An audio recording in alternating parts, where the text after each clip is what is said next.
my turn to think about it once. Right, so I am now recording.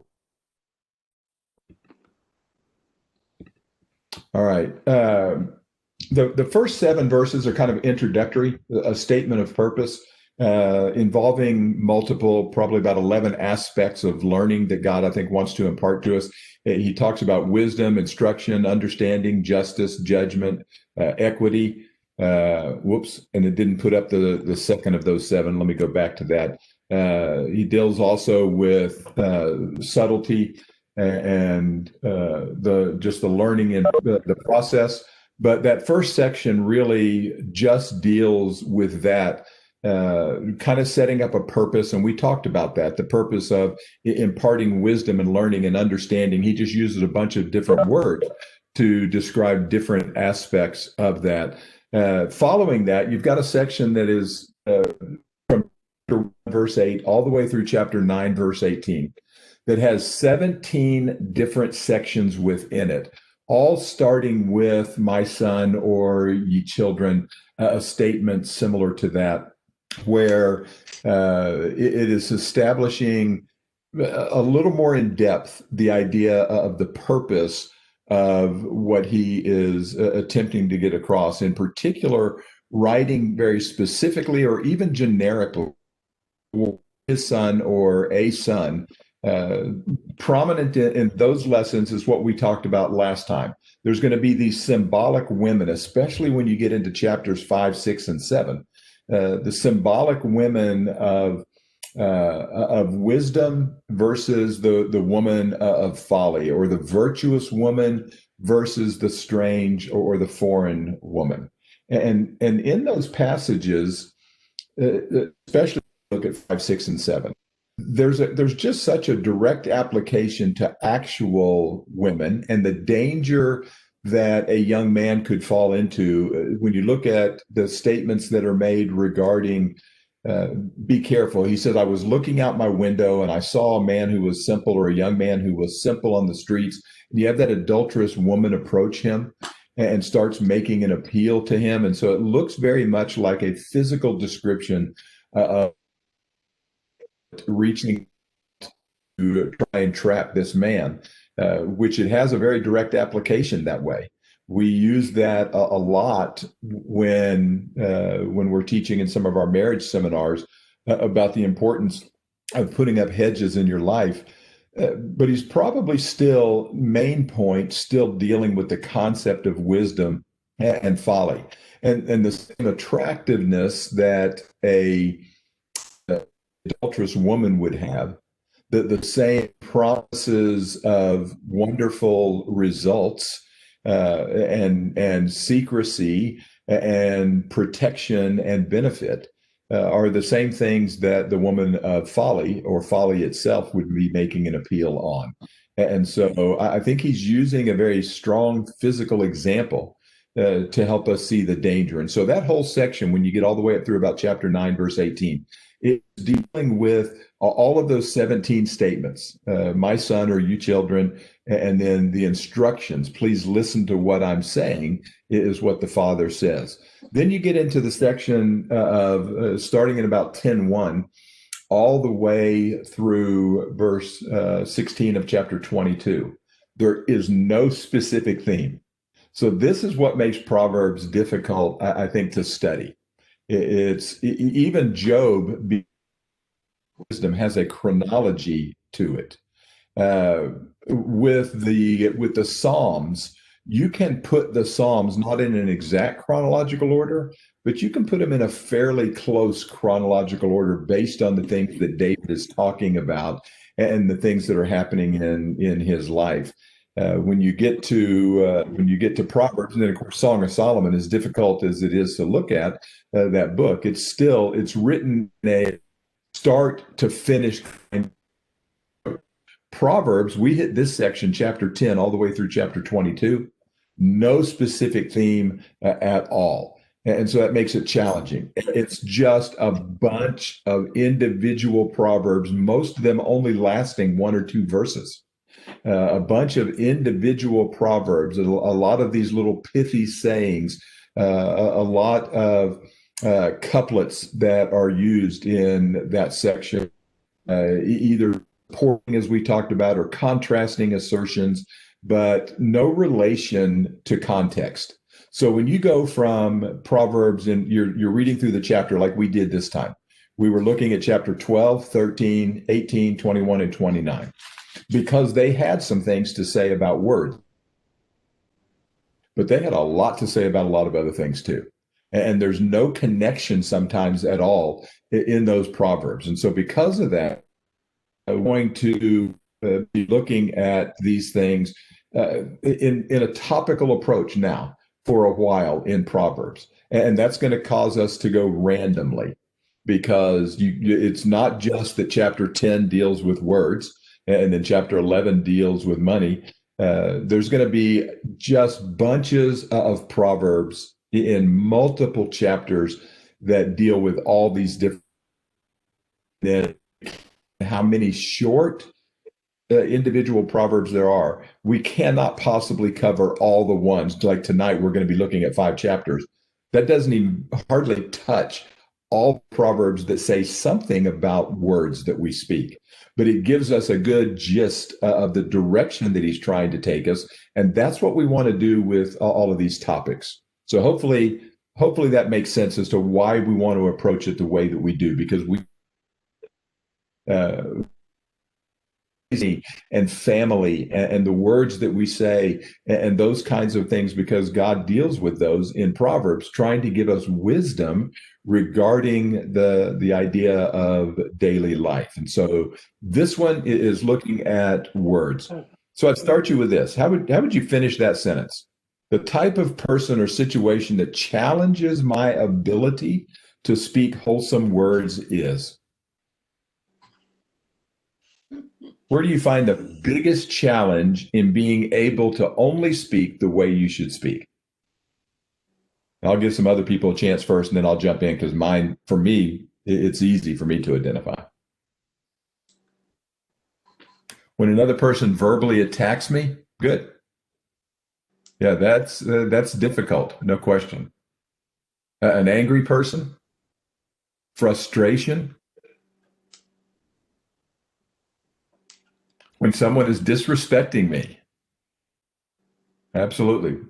When confronted with lies or hypocrisy. Interesting, hypocrisy is one of the hardest things to deal with, is it not? Intentionally hurtful, somebody that is selfish, road rage, Ben puts. Good point. When another person who is challenged, whoops, I can't, my thing's split screen. I moved my little chat window so I can read that whole statement. I couldn't read it all. All right, let me go back to that. Challenged with a circumstance which I have no previous experience or training, and looks to me, ooh, that's a good one. I like that. It scrolled on me again, so I got to go back again just so I can see who made that comment. Debbie did. Okay, yeah, that's tough. Lack of knowledge, a know-it-all, very difficult to deal with, isn't it? Someone writing false info about you. I like that. Somebody talking about politics. I'm right there with you on that one. It just very difficult sometimes to only respond the way that we should. A fellow golfer. I like that. Not being logical. For me, I would tell you that probably the one that I struggle the most being around is somebody that is continually negative. That is, to me, that is maybe the most frustrating thing, and not saying something that I shouldn't say about their negativity. Not to, very, very rarely do I feel tempted to get caught up in their negativity, but I really wrestle with how to respond to them. Because I don't know, for me, that's just the one that I wrestle with. But yeah, good. That tells us is there's a lot of things that make it hard for us to say what we're supposed to say. True? And so that's kind of what this lesson is about. Is God's going to say, let's talk about some advice and why these things are as important as they are. So if I were to ask you this question then, as far as, well, there we go. Why is it that our words matter so much in daily life?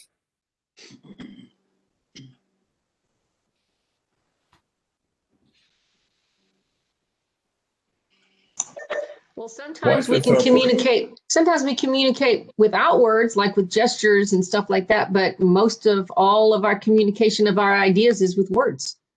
Yeah, no question. So that's it's critically important because it is the way, and it's God gave us words. He made us different than all the rest of His creation in the fact that He gave to communicate. So it becomes extremely important.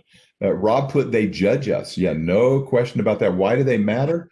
We're told specifically that we'll be judged by our words, and so that makes a big difference. Hang on. And I keep losing my cursor, so I can't scroll that thing. Proverbs 18:21 says, "Life and death are in the power of the tongue." I mean, how critical both our life and death is. We will be judged by them. We're telling the world who we are. I like that. That what we say is saying an awful lot about us. That expresses who we really are. Several people put that, so think about that. And so if what you speak is a lot of negative words, it'd be pretty hard to make a defense that you weren't a negative person, wouldn't it? I mean, betrays us.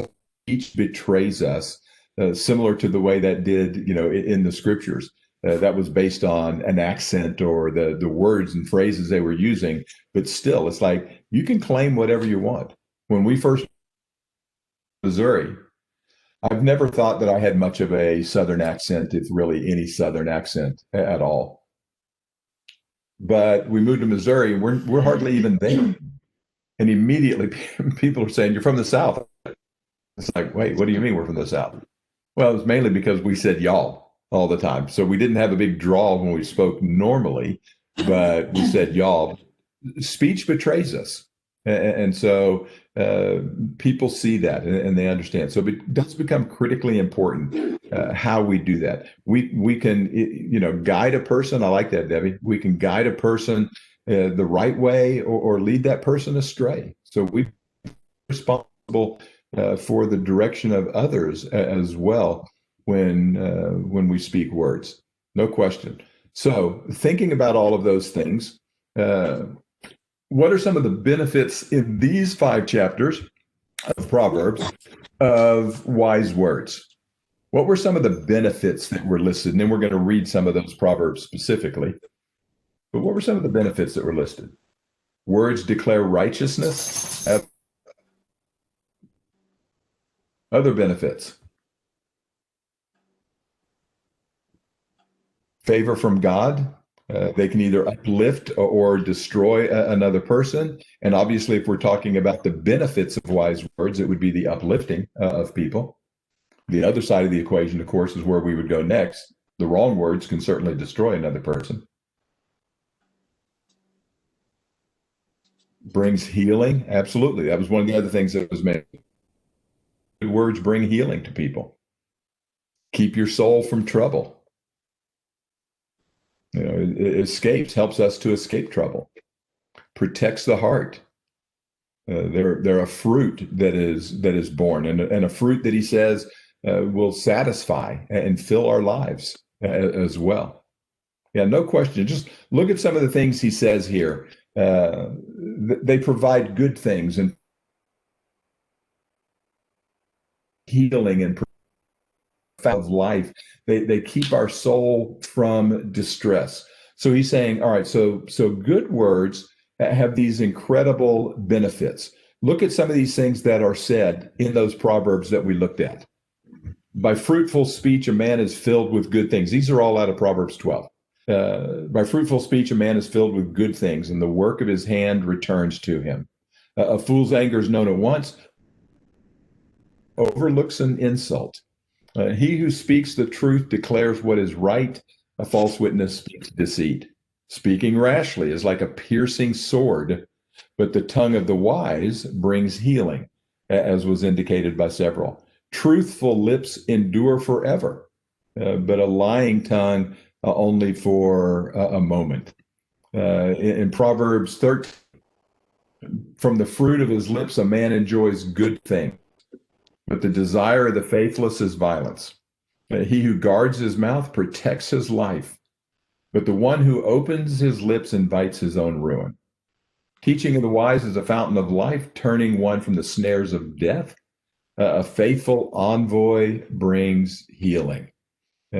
Proverbs 21, he who guards his mouth and tongue keeps his soul from distress. A lying witness will perish, but the man who will speak. And then what about the other side of that equation? Well, let me stop before we answer that question. How are those words helpful to you? How do they accomplish those things in your mind when God talks about the things that can be accomplished? How is it that God accomplishes that through good words? Give me an example of how that might happen.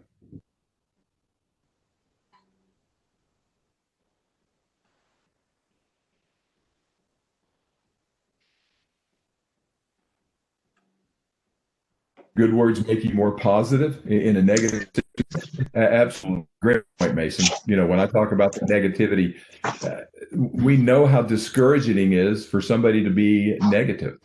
I know a gentleman that was a song leader in Tampa and led singing and just ate him up about the way he led. One of the first times he led, as far as I know, that man is about the same age as I am now. He never led singing again in his life.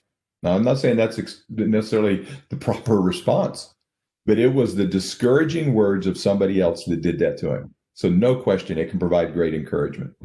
Our reputation, the way that it can uplift others, to unveil. Is it when somebody put on there earlier, when somebody asked me for help on something that I haven't really experienced?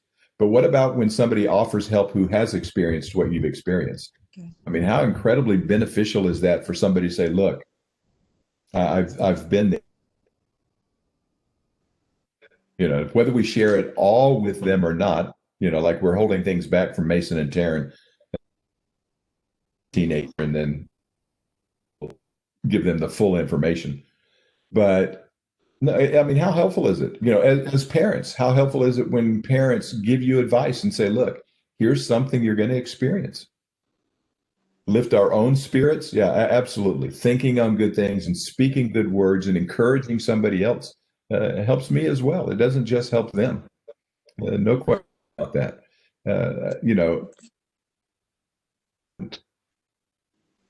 Speak some words to think in terms of how can I be that encourager? How can I make sure that I'm not the negative, discouraging person that somebody else might be, that I'm the one who's speaking words that bring joy to somebody's life? So what sins and follies does he describe regarding the tongue? Even just in these few chapters.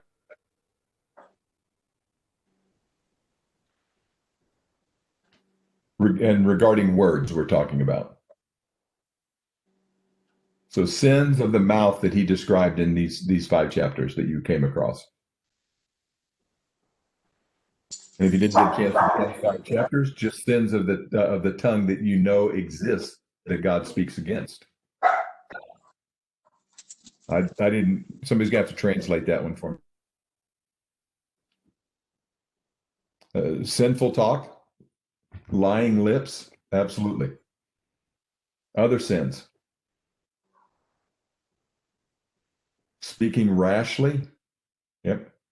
Lying and deceitfulness, talking about words of the wicked, lying in wait for blood, the lying tongue. Anything of others? Answering for listening, strife. Any others? We're missing a huge one that we'll definitely hit on tonight anyway. But here's some of the things that I had listed as for arrogance, gossip. There, I knew it had to come out sooner or later. here's some of the things he talks about: lying and gossip and whispering and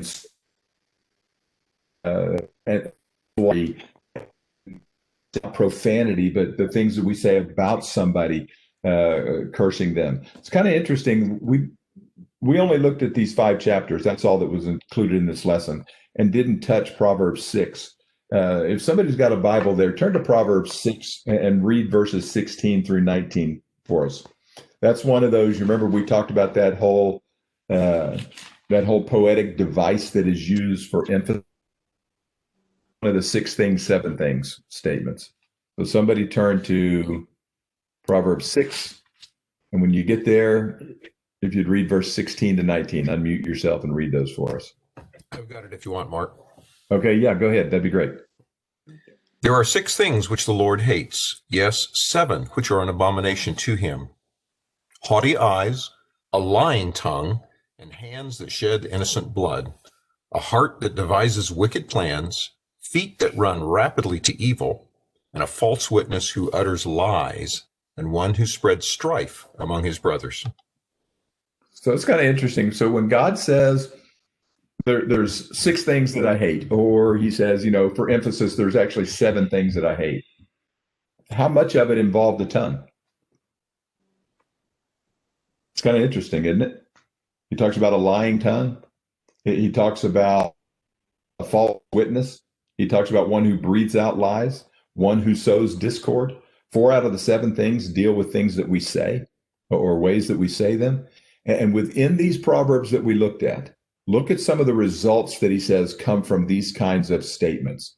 He said there's deceit there. There's rebellion that is caused. There's that rashness that was talked about. There's a piercing like a sword. He says there are things that have no to them: strife, ruin, a snare, disgrace, distress, anger, no hope. I mean, he says that these words can cause an incredible amount of difficulty and problem when we lie or gossip or whisper slander, when we flatter somebody, any of those things. He said we sow that discord or pronouncing curses on. Incredible the amount of things that we know. It's not all of them, but let's look at those verses again in some of those Proverbs that we were reading. Let me just move my screen around a little bit so I can see those and read them. In chapter 12, the words of the wicked lie in wait for blood, but the speech of the upright rescues them. An evil man's trapped by his rebellious speech, but escapes. He who declares what is a witness speaks deceit. Speaking rashly is like a piercing sword, but the tongue of the wise brings healing. Truthful lips endure forever, but a lying tongue lasts only a moment. Deceit is in the hearts of those who devise evil, but counselors of peace have joy. Lying lips are detestable to the Lord, but those who deal faithfully are his delight. And then again, oops. There we go. In Proverbs 18, a fool does not delight in understanding, but only in airing his own opinions. A fool's lip brings him strife, and his mouth invites a beating. A fool's mouth is his ruin. His lips are a snare to his soul. The words of a gossip are like choice morsels. It's kind of interesting the way the thought process changes when he gets to gossip, that go down into the inmost being. We'll come back to that one in a minute. He answers a matter before he hears it. It's folly and disgrace. Life and death are in the power of the tongue, and those who love it will eat its fruit. It says in 21, making a fortune by a lying tongue is a vanishing mist, a deadly pursuit. Better to live on the corner of the roof than to share a house with a quarrelsome wife.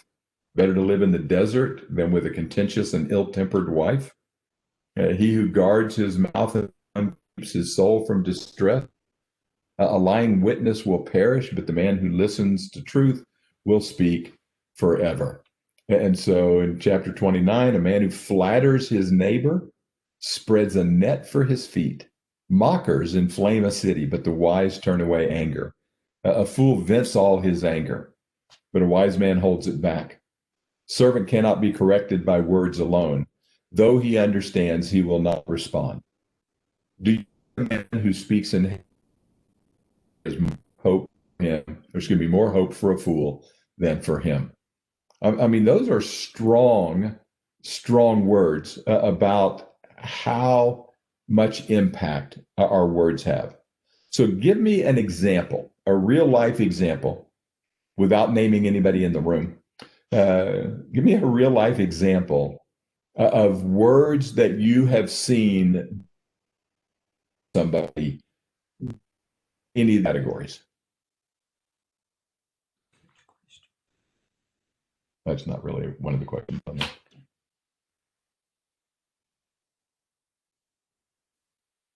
Anybody got a real life example? I mean, because Solomon is saying, I'm telling you, words can wreck lives and wreck things. So somebody give me an example. Yeah, politicians, an idea of how easily promises are given by not only politicians, but by many people, and yet broken. Seen someone lose their job because of their anger toward their boss. Yeah, great, great example. So God says, I'm telling you, if you can't control the things that you say, it's going to get you into trouble. And there's a lot of examples. Somebody loses a job.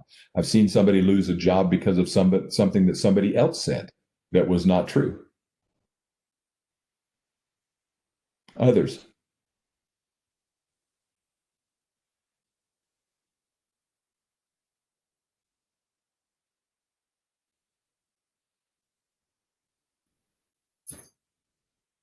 Facebook gossip. I still, one of my favorite statements is the person that I saw put on Facebook years ago, may your life be half as exciting as it says it is on your Facebook page. Yeah, I mean, think about the things that are posted about people. And there's a danger. I mean, it's bad enough for me to say something about somebody, but you realize you put something out there on something like a Facebook page or multimedia of any type, and it doesn't come back. Ruin friendship. People seen somebody that had shared angry words between themselves and had a difficult time ever bringing that back, including family. I've got family members, not that I'm close to. I mean, just they're cousins, they're first cousins, but not close to me physically or anything else. But that are slightly. The two sisters, last I heard, have not spoken to each other, and the mother has not spoken to one of the sisters in probably 30 years because of some things that were said. Yeah, we say things in anger and think about the damage. Yeah, absolutely. In marriage, how many people have hurt somebody else in marriage? People who have left the church because of criticism he was told was a sin. Yeah, absolutely. And the rash and the harshness of the words. It may not even be that what is said is false, but the method in which we say them. God tells us to speak the truth, but he says specifically, speak the truth how? In what manner should we speak the truth? With gentleness, absolutely. With gentleness, with love. That's what we need to show. We've been in an assembly of God's people where there was a visitor that was from a denominational group that one of our members of the congregation knew that and went up and told them that they were going. And this first time they even met the person. And that's kind of the first comment to him. Needless to say, that person never worshiped with us at all. They have no idea what transpired in their life in addition to that, but the way the words were said may very well have been true. Very hard to forgive if you've been attacked verbally. Yeah, absolutely. Just think about the damage that words have done. That's what he says, that they do incredible amounts of damage. And so, for a few minutes, why is it that gossip is so appealing and satisfying? What urges in us does it fulfill? How would you respond to that? Gossip tears down another person's character or reputation. And hang on, I got to scoot that page over. Yeah, to hurt, to make oneself look better. Gossip can create a sense of self-importance, pride, judgment, having some kind of new knowledge to share that may well overshadow actual reality. Man, I like that one, Rob. We need to keep that quote down somewhere.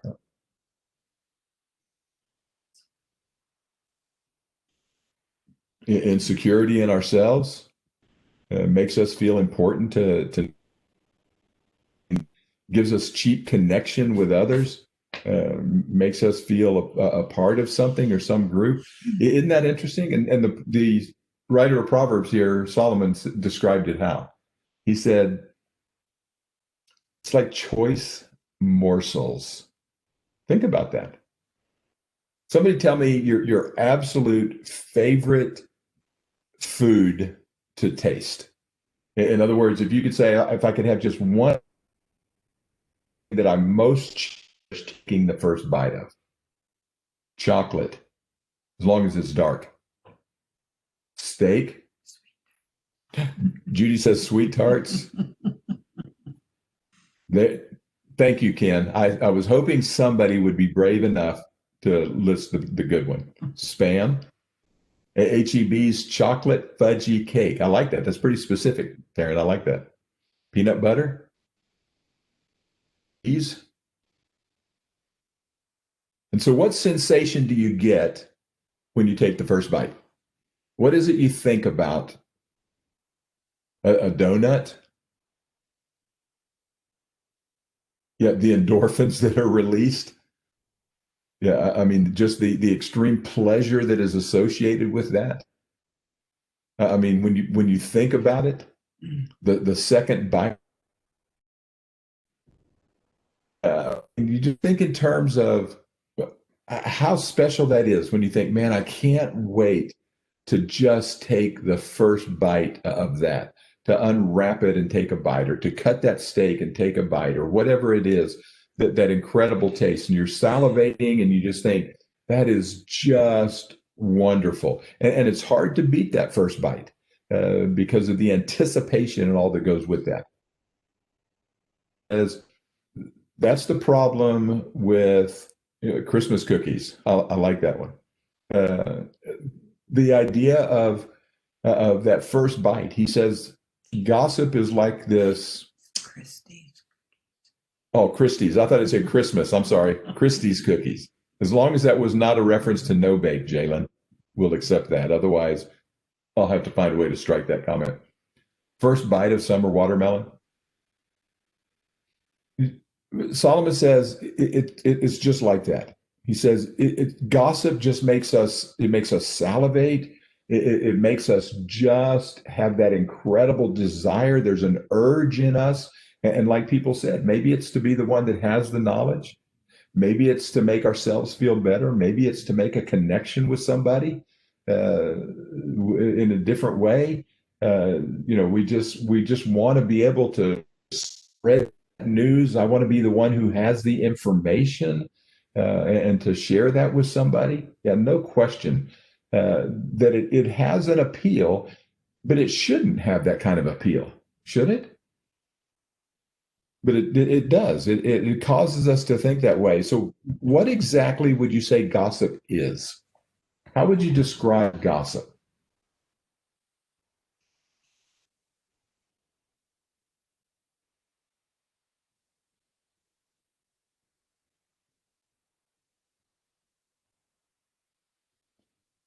Unnecessarily talking about someone or something. I like that. That's good. Untested, unverified news. information that harms others, sensational information at the expense of another, speaking about another person or people in such a way with their character and make them look bad, repeating others' words, any story, true or otherwise, designed to tear down someone else. And so that brings us to the second part of this question, even. When you think of that worthless conversation, that's a good description, Ken. So gossip is not necessarily me telling an untruth about somebody. It doesn't require me to slander them or see. So if it's necessarily dishonest in the sense of lying or deceitful, what makes it so bad? It's hurtful. Yeah, It's hurtful. absolutely. Great point. It's hurtful. It's unloving. It has an intent to hurt. How the other person feels. Do we always gossip? Do you think they always have specifically the intent to hurt or even understand that it will hurt the other person to the level it does? Or is it possible that sometimes I may have shared gossip and that wasn't necessarily my intent, but it wasn't my information to share, period. And so there was a problem with gossip because it wasn't even mine to share. It may not have been in. Have you ever heard a story or gossip because their intent, they said, was to help? Think about when Jesus talks about a brother has sinned against you. And he talks about why it's important to go and talk to that brother in Matthew 18 and straighten it out with that brother. So if somebody has said something against me, has lied about me, something hurt about me, I could clearly speak the truth by telling somebody else they had done that. Could I not? And my intent might not even be specifically to hurt them. It may just be to impart the information. Doesn't mean it wouldn't hurt them. So why should I not be able to say that? I was told you can say anything about another with art. Yeah, that'd be the Southern coming out. Bless her little heart, we would even say in the South. Mark, this is David. I mean, the couple of times that's happened to me is when, I find out that someone's talking behind my back or going to someone and I confront them on it. That was the answer that I was, well, I'm just trying to help you. I try to figure out a way to help you. And it's like, well, come to me. And I think that's the point that you were getting at. It's like, if you're wanting to help me with an issue that I have, come to me. That's the first place you should go before going to anybody else. So that's how I've always seen that answer. It's like, yeah, I appreciate you trying to help, but let's talk about it first before you go to anybody else. I think that's exactly the point as well, David, is the statement made in Matthew 18 is, if what you're wanting to do is help, one of the things that I shouldn't say is the biggest struggle, but it always presents a challenge and helping other people to understand, because I wish we could say that Christians don't gossip anymore, or they gossip way less than the world, but I don't know that that's necessarily true. There are plenty of Christians that gossip as well. But think in terms of, for me anyway, somebody and talking to somebody, and others are in the same situation, just a different setting. But I'm studying with a married couple who's having some struggles in their marriage. Is any of that information my information to share with anybody else, even in an attempt to help them? I'm telling you, for me, the only way that I can ever feel comfortable talking to somebody in those situations, and to a couple and I say, is there anybody I can share this with to ask them to also pray on your behalf or not? If you don't want me to share it with anybody, and Judy can tell you this, I've told couples, if you don't want me to share this with my wife, I won't share this with my wife. It's not my information to share just because I have it. And I think sometimes we feel some information is helpful to share, unless that, I'm not saying if I see a person sinning that I don't do whatever I can to try and help them stop. But short of that, I think we need to understand if somebody shares any bit of information with me, I never have a right to share that with anybody else unless they say I can share that with somebody else. And sometimes I have to specifically ask them that.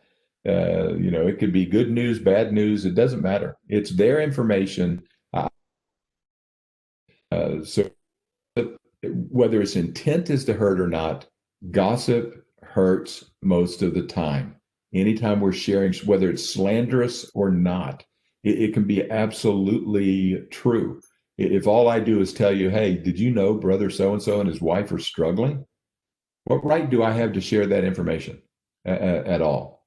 So it's tough. I think we wrestle with gossip, and I think we wrestle with Solomon. It's morsel. I'm telling you, I'd be the same way when you've got that food on the table that is the one thing that I'm wanting more than anything else. And then you say, man, that looks fantastic, does it not? But you can't have a bite. Well, that's going to present a little bit of a challenge. I'd rather not know it. I can't have a bite.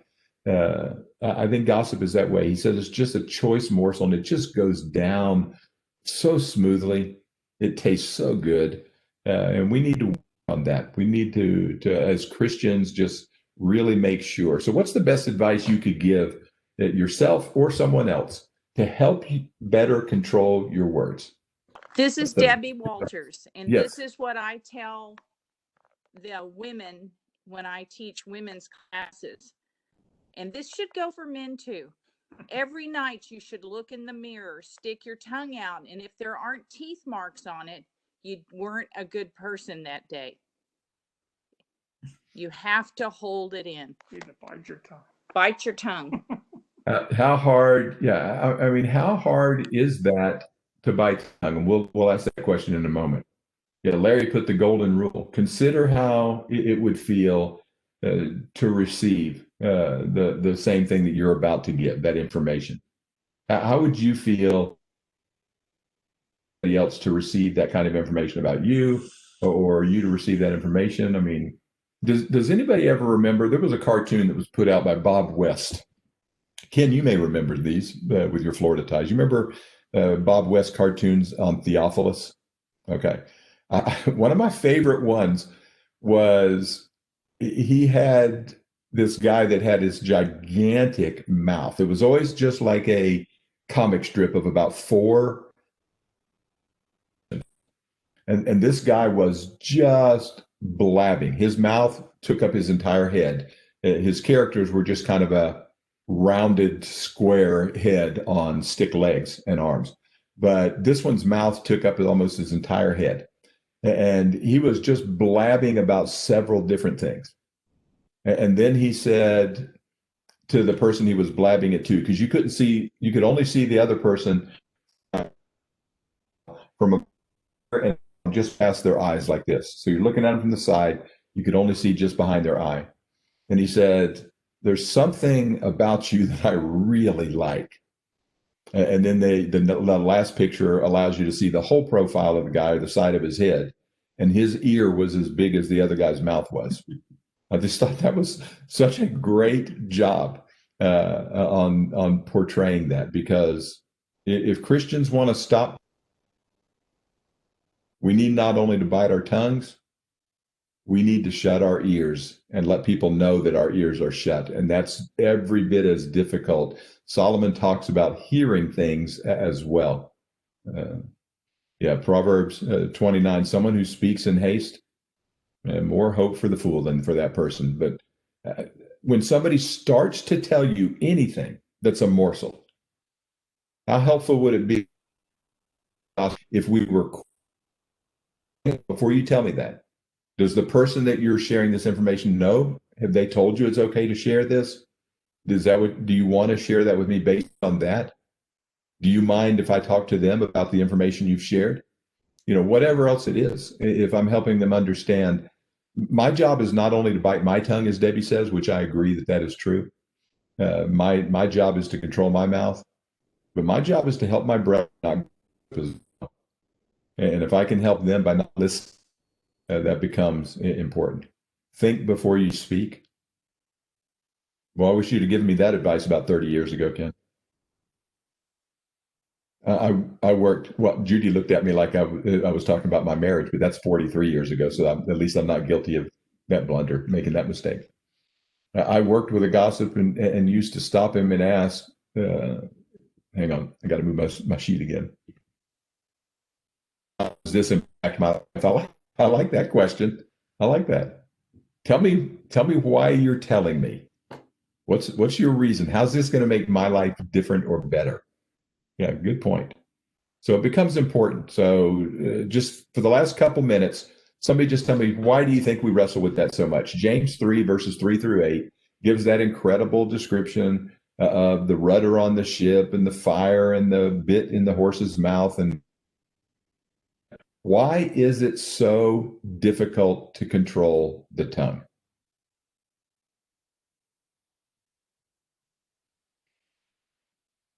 Because the connection your mind and mouth have. I like that one, Joe. That's a good way of putting that. What? Oh, which Hamiltons? Oh, I'm sorry.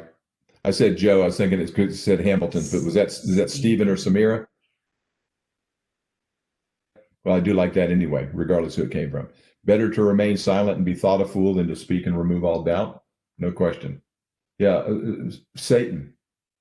I mean, it's tied to one's emotions. I like that as well. At least I hadn't specifically thought of that idea, but it is. It's very directly tied to our emotions, both on the good side and the bad. When we talked about singing this morning, we ought to be so stirred up for God that we just automatically speak good words.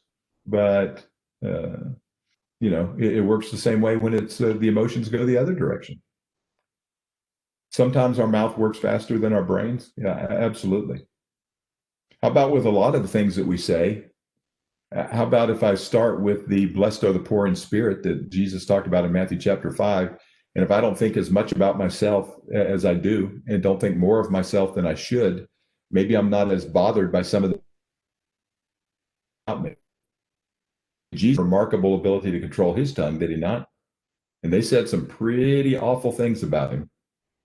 And yet he endured that because that's not what mattered. What mattered was, what's the end result? How well can I focus on what my goal is in every word I speak and every word I listen to? That's where the challenge is for me. That's why it's so hard. Can I truly engage the thought every time? Because I know even in my 43 years of marriage, I'm thinking there's at least 2 or 3 times that I've spoken more quickly than I have thought. Or maybe 200 or 300 or 1,000. I have no idea how many, but I mean, it is easy, is it not, to engage the mouth before we engage which is why it says be what? Quick to hear, but slow to speak. Slow to speak. Get myself in less trouble by saying nothing than I do by saying anything. Yep, absolutely. Engaging the brain. Other comments or questions or anything else? So Solomon gives the tongue. What is it our responsibility to do then? To take this lesson today and do what with it?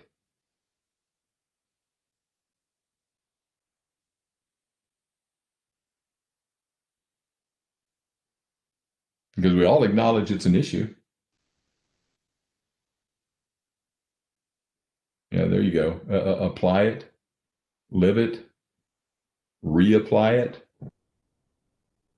I mean, just make the application over and over again, work on it. Yeah, absolutely. Recognize it. No question.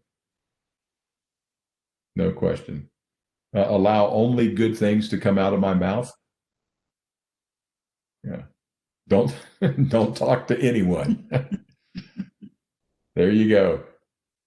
Elisa has solved it. Yeah, quick to hear and slow to speak. Just replace gossip with prayer. I like that. How about learn it, live it, teach it? Obviously, like that because it goes with our theme for the year. So, how about working much harder to make sure we're speaking wholesome words more frequently? That way, giving less time for less wholesome words. You know, when Paul talked about in Philippians 4, think, meditate on those things he said that were good. That's because I can only do one of the two things at a time. So either I can be focused on that which is good and speaking that which is good, or it can go the other direction. But I think God says sometimes just put as much good as you can in and make sure you get as much good as you can out, back out of the mouth. And that alone will eliminate a lot of the opportunities for the bad. Comments where we'll continue to look at different topics now in that whole section in chapter 10 through chapter 22, and we'll be bouncing back and forth randomly. And I will have, before Wednesday, I will have an emailed copy of the other lessons redone in a simpler format that's like this. I think that will fit better, and it's easier to get the discussion that we want to get than the way that that other series was formatted. So, any questions? Anything else? I'm going to stop sharing here. I don't need that up. Okay.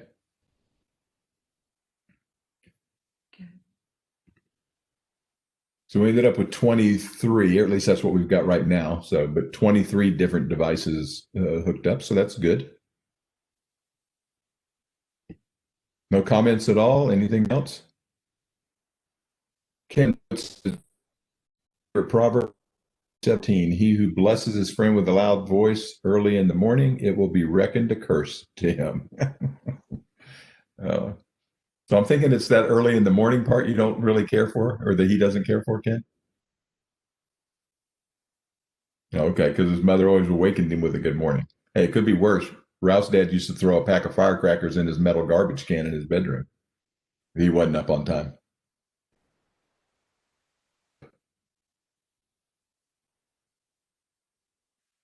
Any other comments? Should I unmute everybody, or let me go ahead before we do that for discussion? Matter of fact, I'm going to ask Ken if he wouldn't mind, Ken Holiday, to lead us in a prayer as we close out tonight. Ken, if you wouldn't mind unmuting, lead us in prayer, and then we'll just unmute everybody, and if anybody wants to talk and chat, they can. Sure thing. Bow with me, please.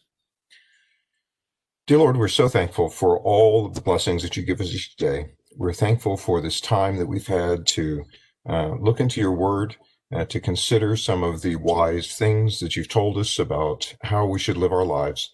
We ask that as we go through this week, you would help us to keep these things in mind, help us to think about what we're saying, help us to fill our minds with those things that are good, and help us always to consider that the words we speak can affect others around us. We pray, dear Lord, that we would continue to try to do that and be an influence for good instead of for evil.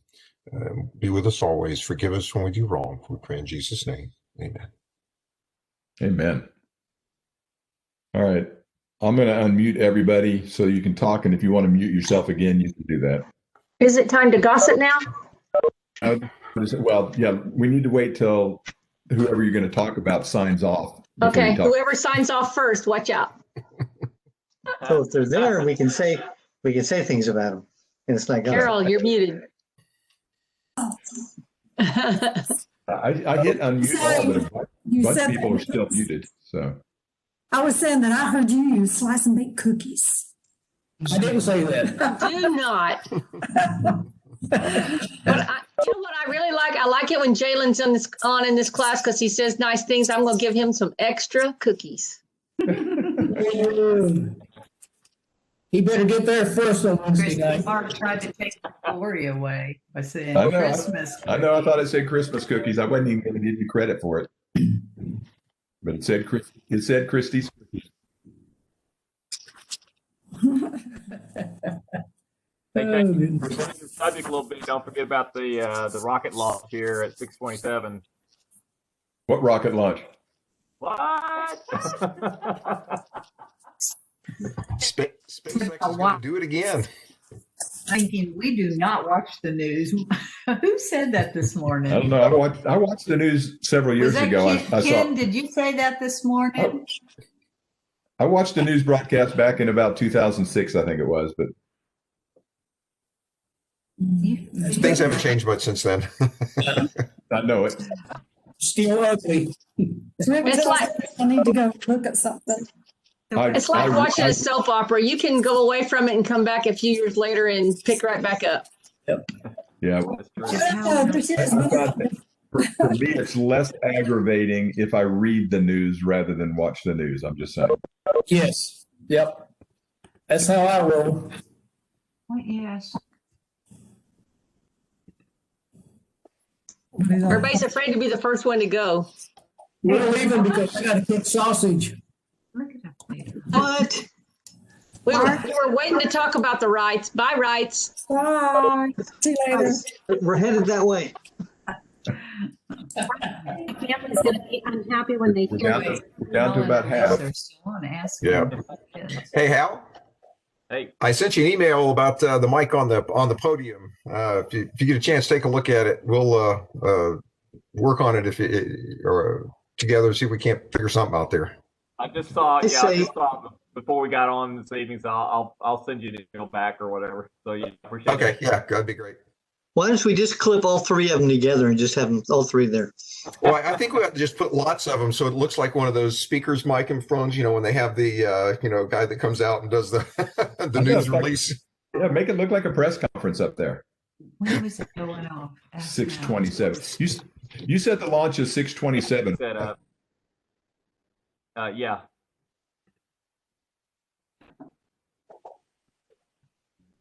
Maybe see it. It's being launched from Kennedy Space Center. I've had the joy of watching multiple launches from Kennedy Space Center. Nice. That was one of the advantages of growing up down that area of Florida. Unfortunately, we were outside watching when the Challenger went up, though. Yeah, I was too. If you guys were like us, Ken, I mean, it's like you've seen enough of those, and we thought something is not right here. And then went inside and saw the broadcast, and that was as soon as it split from that one trail to two trails going up, everybody kind of went, "Oops, that's not good." Yep, that was tough. My favorite though was I got to watch one of the Apollo launches at night. We lived in Orlando, so it was only an hour drive over the coast, so that was kind of like entertainment. We'd all hop into the back of the Rambler station wagon. And you can actually see those nights from big fireball. We were across the intercoastal waterway from it, and man, that was amazing.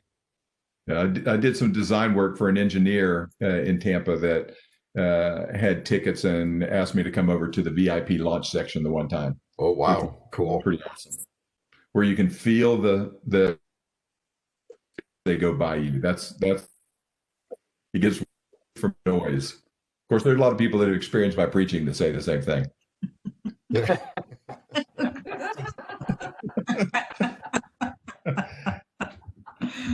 They're all laughing at you. I'm